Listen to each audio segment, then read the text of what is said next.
One of the most crippling triggers that a business owner can face is financial triggers. They can halt your progress. They can halt your creativity. They can even halt how you see yourself. So, in this episode, we are going to examine several different financial triggers and how you can address them and how you can ensure that you recognize when they come up and how you can handle them when they become present. So, come and listen. Welcome to the Behind Her Brand podcast with your host, Kimberly Spencer. Every week, join Kimberly and her guest for inspiring interviews with passionate business builders, corporate leaders, and catalysts of change. Plus, we will be sharing business and career building strategies and tools that you can use to grow. So let's dive into today's episode. So, as I shared with you guys, we are going to dive in today about financial triggers. And one of the reasons why I wanted to talk about this is because it is truly one of the triggers that stops somebody from really moving forward in the ways that they can. And in my time as a branding and marketing strategist and working with different people that I have, it is really sad to me when I see someone with so much potential and so much room to grow literally halt their own progress, their own growth because of triggers as it relates to around financial. And here's the thing, a lot of financial triggers are typically rooted in sometimes our childhood and what we saw, how our parents dealt with money, how our friends handle money. It could have been built when we went away for college, or maybe you went to trade school or went right into your career. And maybe you weren't really around a lot of people that had strong financial principles, or had a really strong mindset around financial principles.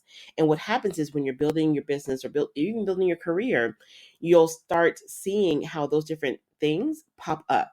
So, what I want to do is walk you through some common things that people say and see if any of these have ever fit you.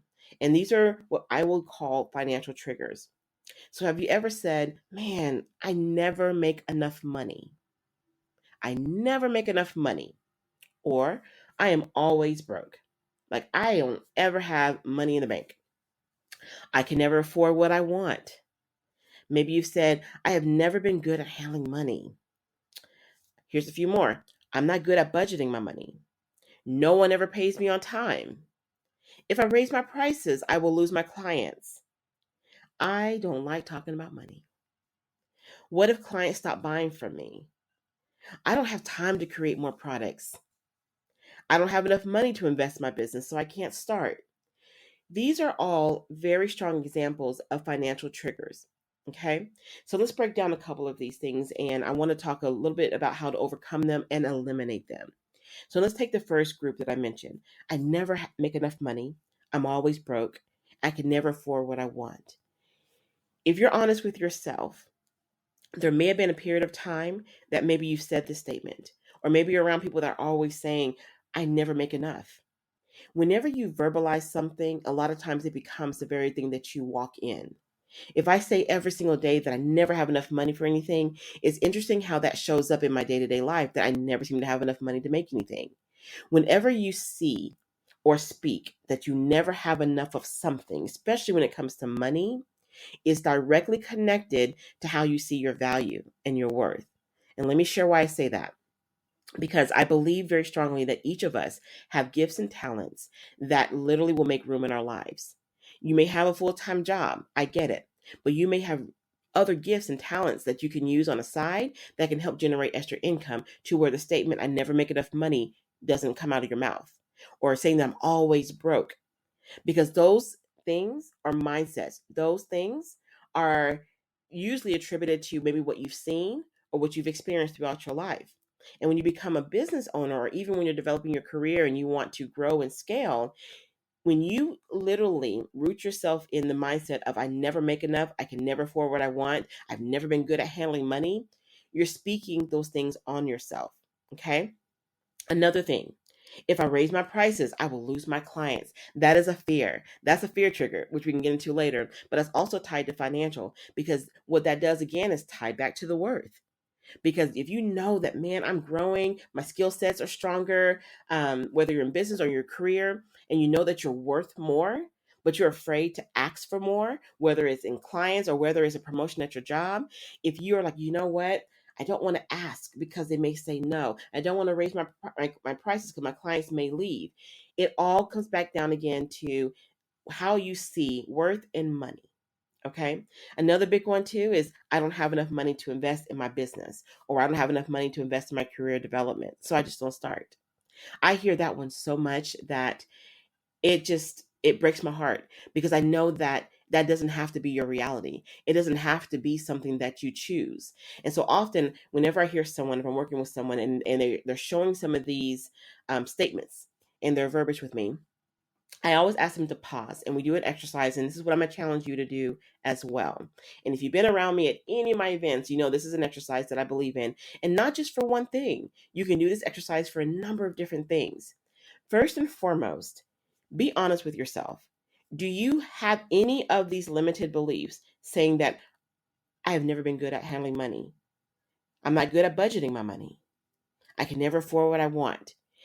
If you check yes, that sometimes, yeah, I feel that way, then one of the first things I would challenge you to do is you need to find a good resource on how you can flip this to where you can start saying, you know what, I can afford whatever I want. So in order to do that, let me look at the different skills that I need to build so that I can be in a place where I can afford whatever I want. Okay. Another thing is, if you say you've never been good at handling money, or you're not good at budgeting your money, if you're going to be great in your career and great as a business owner, you need to be good with your finances. So if this is not your strong area, it doesn't mean that that's your lock. Okay. That one thing that you can never seem to get past. No, flip it. Become great at budgeting. Become great at handling money. Learn. Take classes, reach out to a good resource that can train you on doing that. Here's my thing, side note. If you're not strong in this area and you're like, you know what, Kim, I'm just not great with money. Well, you know what? Learn what you need to learn, and then outsource to someone. But always understand what you're outsourcing, because you always want to be able to make sure that you understand the numbers, understand the spreadsheets, understand where your money's going, what's coming in. You need to understand that regardless if you're a business owner or if you're a career professional, you need to know that. Okay. So let me go back. What I want to challenge you to do is sit down and literally get a blank piece of paper, poster board, sticky notes, whatever works for you, and write down everything that you bring to the table in your business or in your career, and really look at your worth. Okay. And don't be afraid to write down everything that you're great at, everything that you're good in. Okay. That's the first thing. And I'm going to tell you why that's important, is that you got to be able to really know and remember and articulate your value. Okay. Because here's the thing, when you really know it, you step into it differently, not from an ego standpoint, not from a price standpoint, but from a confidence standpoint, to say, you know what, I'm working on myself every single year. So I know that I'm worth this, because when you know your worth, you're not going to be in a place of saying, I never make enough money. Okay. So that's the first thing. If you're in a place right now where you're saying, Kim, I really don't have a lot of money. Okay, fine. Understand, can relate to that. I've been there before in my life. Okay. And what I did is I paused. And after I really look at my value, I started looking at all the different gifts and talents that reside in me. And I just made a list. I didn't second guess it. I didn't edit it. I just made a list and let it pour out. And then I looked at that list and I said, okay, what can I use right now to help generate extra income? It may not be the thing that I'm most passionate about, but it may be something that I'm good at for right now that can help me get to a place where I can be at a place where the words will never come out of my mouth that I never can afford something. Okay. I made a promise to myself that I am going to have a life of options. I'm not going to let money choose what side of the menu I order from. Okay. I'm not going to let money choose where I live or what kind of car I drive. I'm a very sensible person. My husband would tell you I'm probably frugal, but you know what? When I first started my business, I had to be scrappy and I did not have a lot of money. And I was around a lot of people that spoke this all the time. Like, man, I'm always broke. I ain't got no money. And I found myself repeating that. And I was like, you know what? I don't want that for my life.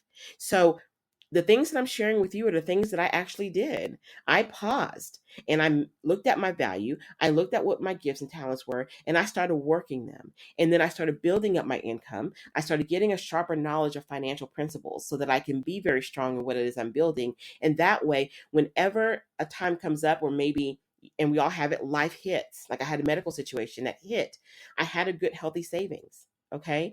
I was able to say, you know what? Because I was dealing with a medical situation, And I saw my savings kind of going lower and lower and lower, paying out hospital bills because I did not want any bill coming out of this situation. What I had to do was say, okay, let me go back to my gifts and talents. What can I do in this moment to make some extra money, even in the midst of what I'm going through? Because I refused, and I made a promise to myself to not get into a place where I start looking at, oh my goodness, I don't have enough money. Okay, so I'm going to challenge you to make a list of things that you may hear yourself saying.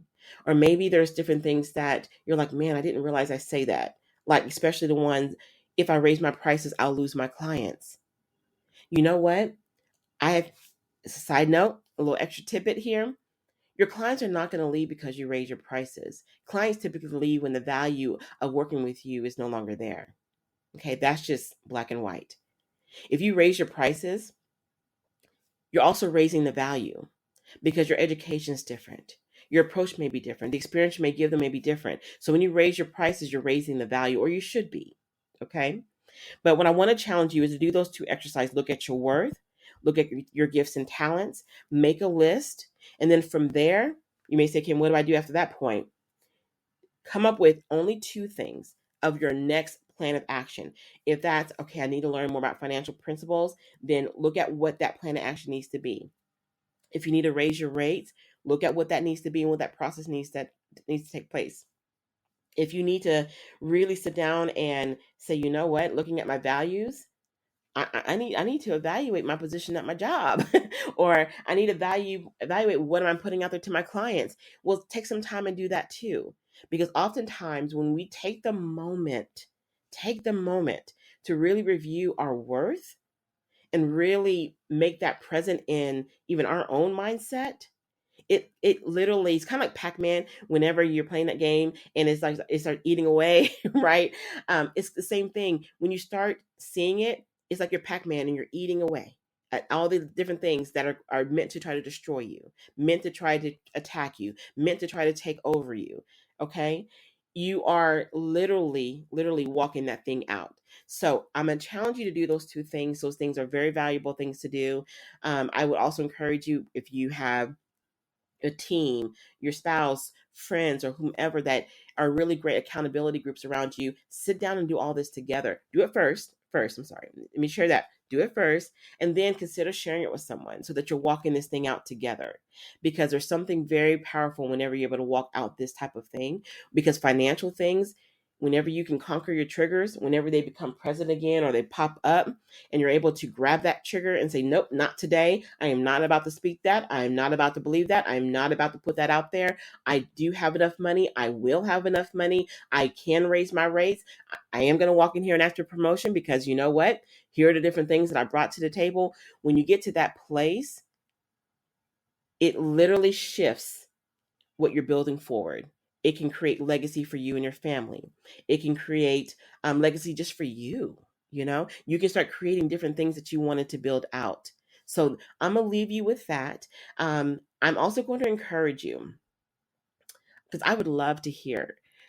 Comment on the podcast. Comment below. Let me know what you're working on. Let me know what questions you may have in this area, because this is one area that I cannot begin to stress with you that many people get hung up on. And I don't want to see that for you. I don't. Okay. So I'm going to challenge you to do those 2 things. Comment below. We would love to hear from you. And let's make a choice. Let's make a promise to ourselves that these triggers are no longer going to come out of our mouths. These triggers are not going to be things that we're going to live out. These are not going to be our reality today. All right. Thank you guys for joining us for our Behind Her Brand podcast. You can find us on our website at www.behindherbrand.net.